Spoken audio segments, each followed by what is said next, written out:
So what was your job? Well, when we got to Korea, I was, of course, in the Marines, and I was a rifleman, infantry rifleman. And after the after the ceasefire, being that in civilian life, I was a surveyor. They transferred me to intelligence, and I was keeping track of two maps.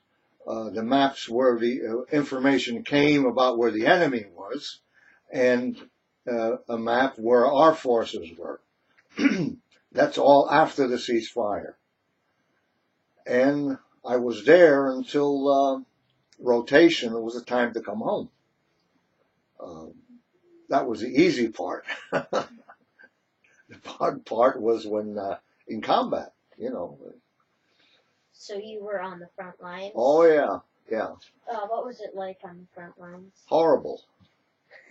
You've got a little time to go through this. The Chinese knew the ceasefire was coming, so they made an all-out effort to gain as much territory as they can. And they outnumbered us like 10 to 1 or whatever, so they were expert with mortars, expert. And where our section of the line was brutal attack. My company was about 250 men, were practically wiped out. There were only 40 of us left. And it was horrible. All my friends, not all my friends, but a lot of my friends died. And while the battle was going on, the smell that permeates the whole area was blood and gunpowder. That was the stench of the whole area. Can I say I was hit with mortar shrapnel? That's got the Purple Heart. And shrapnel still in my feet, but it doesn't bother me, you know. My elbows, I mean my in between my fingers, doesn't bother. It used to bother me in the beginning, but what else, you know? Well, when were you drafted into the war? When? Yeah. I was drafted in March of 1952. How old were you at the time? Well, I'm an old guy. That's one of my other questions. I'm sorry. What battles were you involved in? I was only in one battle, which is the last one, you know, what I was just mentioning. Well, it was a battle that I was each section of you see, after they started the peace talks, we made a blunder area by stopping our going north. Mm-hmm. So we decided to stop. We built a trench line across the whole country. So the warfare was almost similar to World War I. Right. You see, and each section of the line, they had a name. And in front of the trench line, they had a mound or an outpost that would alert us when the Chinese were coming. So that little outpost was always by a squad of Marines were there all the time. And when they knew they were coming, the squad would leave the outpost, go back to the main line, so we were ready for them. And so my section was called East Berlin, believe it or not. That was the section that I was in. No, it's not a popular, and nobody knows about it. As a matter of fact, most people don't even know about the Korean War, that it was ever even there. So that's it. It's not a famous battle, but you know, when somebody's asked, what war were you in? I say the big one. Say, oh, World War II? No, the Korean War. That wasn't a big one. It looked pretty big to me. So you were drafted. you trained in Paris Island. Trained in Paris Island, right. How old were you when you first got drafted and when you got Well, sent to war? 1952, I was 22. Mm. I was pretty old, you know, because most of the guys in Paris Island were young kids, 18 and 19. But all us draftees, there were other draftees from this area too, you know. We were all in our 20s, really. Mm-hmm. And how old were you when you got sent? When I got When you got sent, was it wounded, you mean? when you got sent to Korea?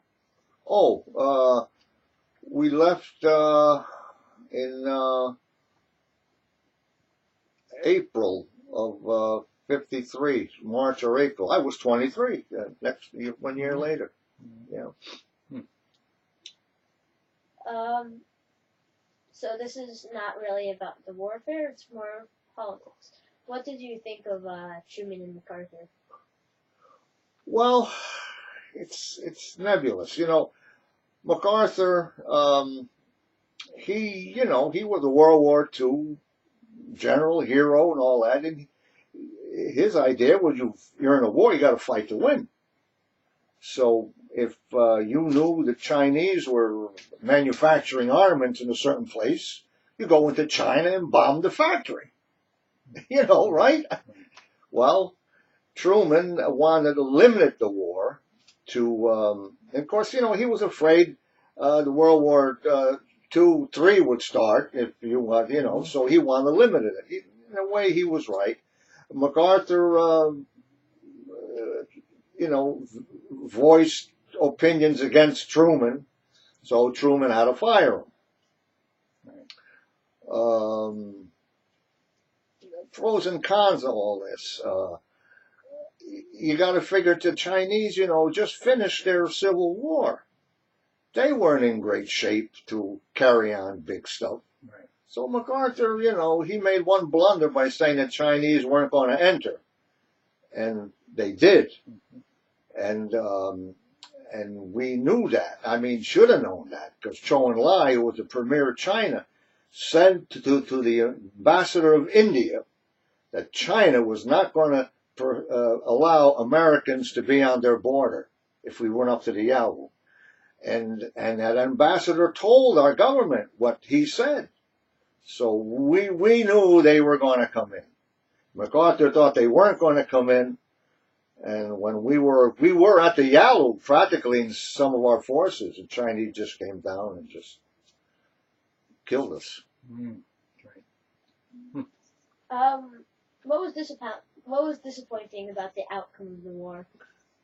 Disappointed? Well, I always figure this. Look, I was proud to have served my country, but when I look back at it, if you had a son that died in Korea, and people ask you, why did your son die? And the answer could be, so South Korea could be free. Right? I mean, do I want to die so South Korea can be free? Not really. No, I don't. Really. I might die for my own country to be free, but not South Korea.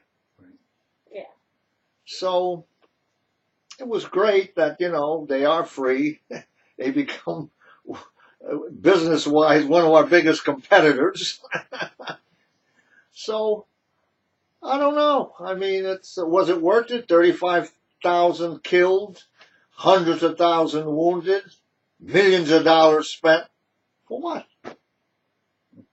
Very different countries. It's the same thing we're going through now, really. Mm-hmm. So, I don't know. And my final question for you is, what surprised you about the outcome of the war? What surprised me? Well, nothing really. I mean, we pretty much knew what was going to happen, you know. Yeah. The situation is today, as it is today. You know, the guy up north there, he's gone crazy. We could have avoided all that if we just played it right. That was the biggest mistake, not proceeding north while the talks were going on. The talks went on for 2 years. right? If we proceeded north, Then they would have had less land. they would have settled quicker, Mm-hmm. and we might have even had more territory up north. That was one blunder. And the second blunder was the 1 year rotation. Mm. You know, I mean, you had new guys coming in all the time. They didn't know anything about the situations Yeah, in you should Korea, do the same the thing. battles and all. You got green guys in all the time. They probably got to be retrained all the time. It had to be like World War II. You're in until the war's over. Mhm. And if you died or got killed, then you're replaced. Right. What could you talk about, the extreme conditions of the war? Did you have to deal with extreme heat or cold or Well, lack of the cold, food? it was brutal. The temperature was like 25 degrees below zero in the wintertime. And we had it. The Chinese, I mean, they had this little rubber shoes and a Mm-hmm. handful of rice.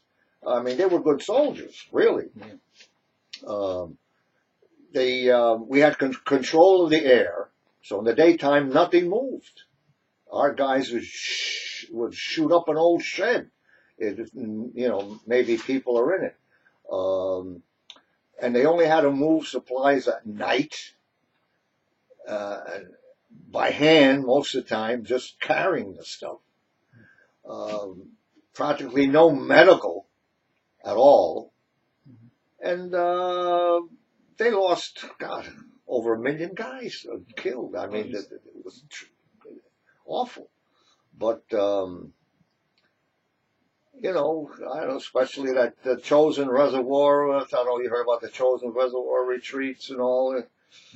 It was brutal. It was brutal. The cold, I didn't fight in the cold. It was summertime when I was there, but, some of the guys in my outfit, they were in the cold. I mean, 25 below, and they're shooting at you too. I mean, it was brutal, just brutal, just brutal, just brutal. What did you do right after the war? You were After the war, like I said, I was transferred to intelligence. Yeah. So I was keeping maps and things. It was What did you do right after the war. Under the agreement, we had to pull back 5 miles. Right. And we started digging in the trench line again. Mm-hmm. Really, because nobody trusted the Chinese. Right? Their word wasn't worth anything. Right. So we prepared for the battles again, laying barbed wire on the mountains, and 100-degree temperatures in the summertime. Did anything good come out of the war, do you think? Any what? Did anything good come out of all this? Well, we sort of defeated the intent of the North Koreans. They wanted the whole country. Yeah. How do you compare it to Vietnam and what happened in Vietnam? Well, do you think there are a lot of Vietnam, similarities? matter of fact, I just finished reading a whole thick book on Vietnam. Mm-hmm. Not on the military aspect, but on the politics. Right. Yeah, it's like Truman never declared war during the Korean War. Well, it wasn't a declared war. It was more of a But police action. they called it a police action, I guess. Right. And Congress really never declared war. That's what Johnson did with the Vietnam War as well. What was that? I'm sorry. Johnson did that with the Vietnam War as well. Never declared war. They never declared war too. Right. It was a different kind of war. First of all, the government was extremely corrupt in South Vietnamese government. Their generals, a lot of them were incompetent. But the biggest thing is North Vietnam had guerrilla fighters in the South. Mm-hmm. You see. The Viet Cong. They also had the Viet Cong. Well, the Viet Congs, right. But they were all North, and we bombed North Vietnam a lot. But, the economy in North Vietnam was basically a farm economy. Right. The bombing destroyed many things, but it didn't really hurt. Right. It didn't really hurt. You see, nobody ever physically invaded North Vietnam with troops. Right. So we were at their disposal. Whatever they did, we just had to fight back and all that. It was, and that went on for 10 years. Right. Going back to Korea, did you stay friends with any of the people that were in your outfit, or Well, this this rotation thing. Yeah. They were gone. Yeah. They were gone after a year. Mm-hmm. If you made friends with somebody that was there already, right? Well, 5 or 6 months later, he was gone. Right. You see, and that's why I mentioned this rotation system. Yeah. Wasn't good. Yeah. I got time for a little story. One of the guys I was with in my company went home early. A year, and of course he was in for 4 years, so he had time to do. So he became a guard at the Navy prison in Treasure Island in San Francisco Bay, Mm-hmm. which that particular prison were for inmates with serious crimes, 20 years and up, Right. murder and all that. And when the ships came back from Korea, they landed at Treasure Island. And he'd be there every time a ship came, Mm-hmm. right? So when my ship came, there he was. Hey, Rich, come in, yeah, it's me, God, I was glad to see him. And so we were there for about 10 days to, get our release papers and discharge and all that. So he says, look, he says, come over to the prison tonight and we'll go out and you can stay at the prison for dinner with me. He was on duty. So I go there and I says, well, where are we going to eat? I was up above the prison number. Well, we're going to eat down there with the prisoners. I said, what do you mean you're going to eat with these guys? These guys are murderers and rapists. You got nothing to worry about. Believe me, he says, nothing to worry about. So we ate with them. That's funny. funny. And then at night, he knew all the bars in San Francisco. Mm-hmm. He says, come on, let's go out for a few drinks. So we went out in uniform. We didn't pay for a single drink. Wow. Wow. Not a single drink did we pay for. Yep, that's great. Right, Yeah. right. Nice.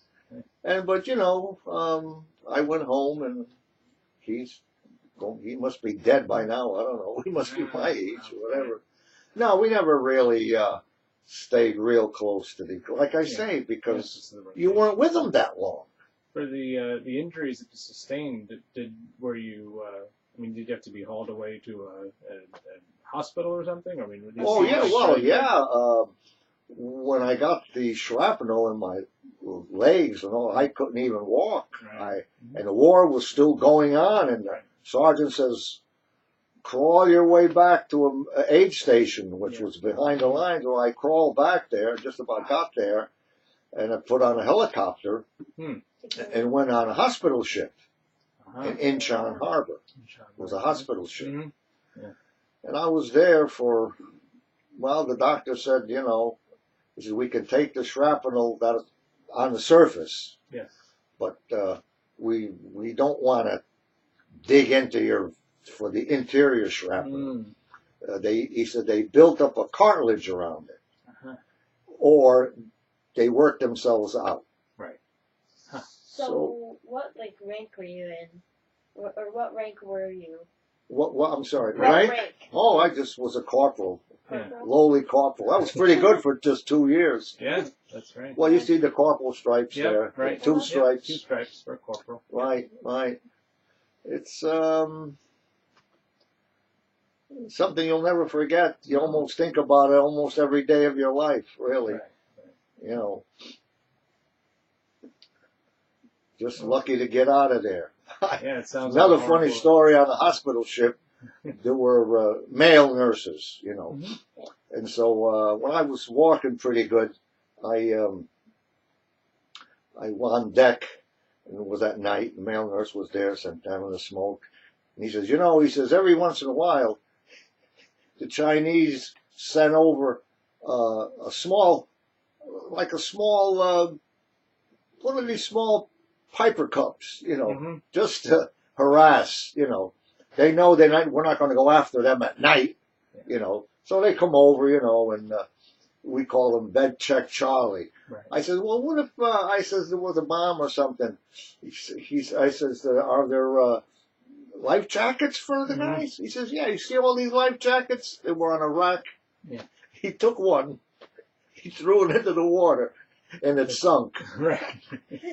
These were old life jackets from World War II. Yes. So, That's funny. I tell you, you hear all day. I could tell you stories, funny ones and sad ones all day. Right. Well, So that's great. Well, I mean, it sounds I remember like one time when we were digging this new trench line. Right. Me and my buddy came across this granite slab. Right. I mean, you're in the middle of the mountains, in the middle of nowhere. What's this granite slab doing there? So we figured, geez, maybe some ancient people buried some treasure here or something. And it was part of our trench line. So we cleared off the whole slab. We opened it, and there was a coffin. With a skeleton in it. Oh, wow. Right? So the lieutenant happened to come by. He says, well, what do you got there? Well, sir, we think it's a coffin. Put the slab back and cover it up and dig your trench line around it. I said, sir, digging this stuff, it's brutal. You're down like 4 or 5 feet of rock. Do it. So we did it. My buddy, this is sad, but he took the skull of the coffin. And we were sleeping in tents that held 6 or 8 people. And he put the skull at the doorway on the top with a sign, "Death to the Chinese." It's gruesome. Yep. But War, right? You're there in these conditions. You need a little jocularity of some kind. Right, exactly. It's awful, really. No, war is a horrible thing. That's right. But, as Sherman said, war is hell. That's right. So do you think that we could check out some of your medals? What they were for? Yeah. Well, the bottom one is a badge, marksman. One thing I have to mention. When you're in Paris Island and you're on a shooting range to learn how to shoot, you're there for 2 weeks, shooting 6 days a week, right?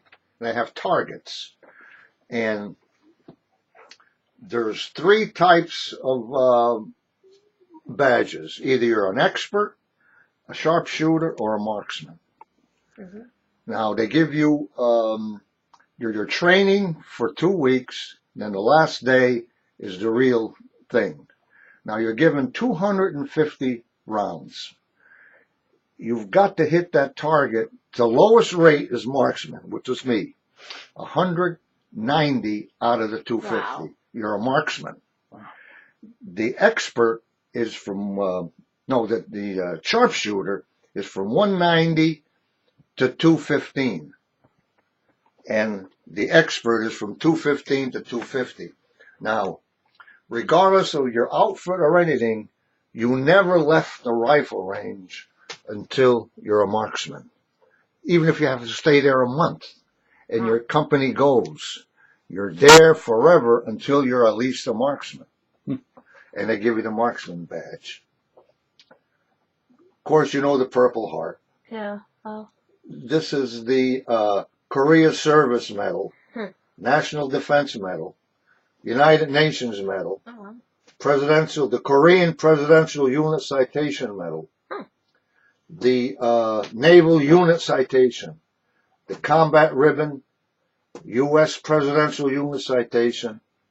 This is some state of Connecticut award. I don't know. It's a minor thing. So is that a minor thing. The top one is, and then the top, that's just the Marine badge? I'm sorry. The top, middle, that's Marine badge? Oh, no, just a Marine Corps emblem.